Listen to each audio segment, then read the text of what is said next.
后来乡亲啊，这个政府嘛家己开一间合法的讨销公司哦，就是法务部行政执行署。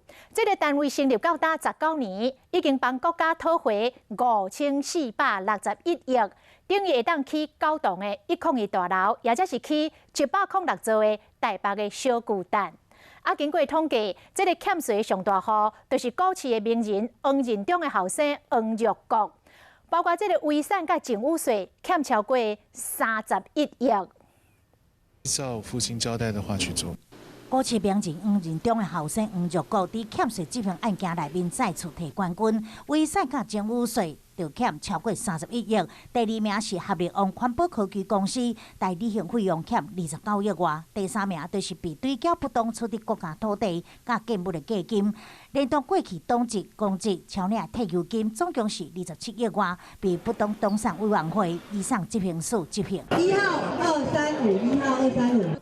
拍卖会上人客人，大家拢要来客惜，但是要安怎炒热现场的气氛？八当节加市价2万的台东宝贝红啊，以单机将近8万的价上拍卖。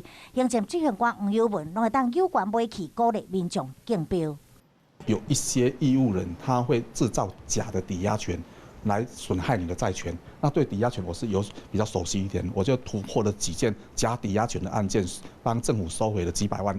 真侪义务人故意稳重财产，有钱嘛唔肯甲欠的税金，也搁罚款缴清。行政执行官替国家讨别人或者别个机关讨袂到的钱，官收是最后手段。当然嘛爱靠拍卖，才会当换做现金交入国库，完成讨销任务。